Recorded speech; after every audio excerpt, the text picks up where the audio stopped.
Μετά από τις καταπληκτικές αποφάσεις που έχει λάβει το τελευταίο χρονικό διάστημα η ηγεσία της Ευρωπαϊκής Ένωσης, δηλαδή η πρώην Υπουργός Άμυνας Γερμανίας, κυρία Φόντερ Λάιεν, ο κύριος Μπορέλ και ο κύριος Μισελ και πολλοί άλλοι γραφειοκράτες των Βρυξελών που αμείβονται πλουσιοπάροχα, καθώς επίσης και οι ηγέτες των κρατών της Ένωσης, με προεξέχοντα τον νέο καγκελάριο της Γερμανίας, Σόλτς, με τις οποίες αποφάσεις τους επέβαλαν οικονομικές κυρώσεις στη Ρωσία, γιατί εισέβαλε με το στρατό της στην Ουκρανία, η οποία θα πρέπει να υπενθυμίσουμε ότι δεν ανήκει στην Ευρωπαϊκή Ένωση και πως μόλις πρόσφατα κατέθεσε το ερωτηματολόγιο για την ένταξή της, φαίνεται ότι ήρθε η ώρα να πούμε τη βενζίνη βενζινούλα και το πετρέλαιο πετρελαιάκι.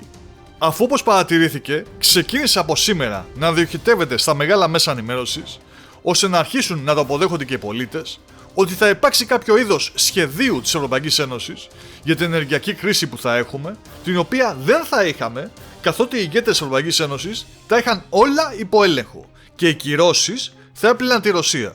Ή τελικά όχι. Αυτό πάντως που είναι σίγουρο είναι ότι ξαφνικά διαβάσαμε τα πάντα.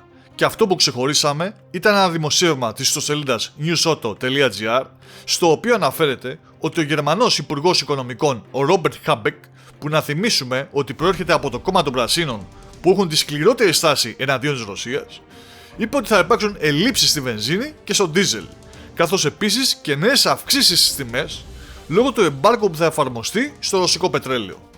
Ναι, αυτός που έλεγε ότι η εξάρτηση της Γερμανίας μειώθηκε κατά πολύ και δεν θα έχει μεγάλες επιπτώσεις η διακοπή της προμήθειας από τη Ρωσία.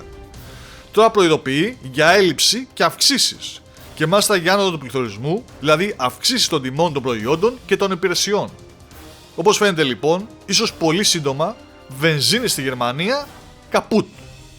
Ενώ ήδη όπως λέει το άρθρο, η τιμή της αμόλυδης έχει φτάσει κατά μέσο όρο στα 2,002 ευρώ το λίτρο.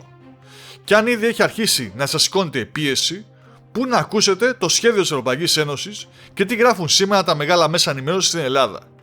Θέλεις να ταξιδέψεις με αεροπλάνο? Όχι καλή μου, θα πάει στο τρένο που καίει λιγότερο. Τι?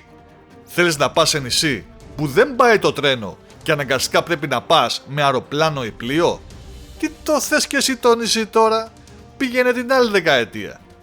Έχει καύσωνα και θες να ανάψεις το air condition στους 22 βαθμούς?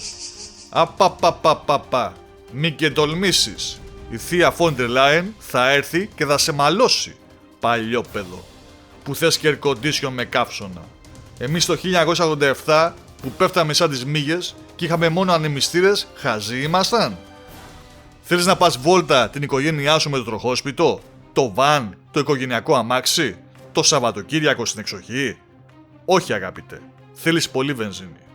Είσαι στέλεχος μεγάλης εταιρείας με μεγάλες ευθύνες και θέλεις να ξεφύγεις, να καθαρίσεις το μυαλό σου μέχρι τη Σαλονίδα με τον σοφέρ Παύλα αμάξι? Πολλά θες. Το σοφέρ κράτα τον, αλλά το αμάξι Σαλονίδα δεν πάει. Είναι Σάββατο βράδυ και θες να βγάλεις το νέο αμόρε που γνώρισες στο καλύτερο μπαρ της πόλης? Άστο, δεν. Αγόρασες νέο super wow αυτοκίνητο και θες να βάλεις φωτιά στην άσφαλτο? Μάλλον φωτιά στο πορτοφόλι σου θα βάλεις. Και για να τελειώνουμε, Σαββατοκύριακο και αμάξι, τέλος. Οικονομία. Κανένα αμάξι δεν θα κινείται το Σαββατοκύριακο. Πώς το λέγανε να δεις παλιά? Α ναι, αποφασίζομεν και διατάσσομεν. Θέλεις να πας βόλτα? Πάρε ποδήλατο. Τι πιο ωραίο και υγιεινό. Τι? Και πώς θα πας στη δεξίωση στο Μέγαρο Μουσικής? Μα φυσικά με το ποδήλατο. Κάντο εικόνα και δέστο. Μαγευτική εικόνα, έτσι? Άσε που με το ποδήλατο μπορεί να κάνεις και γνωριμίες.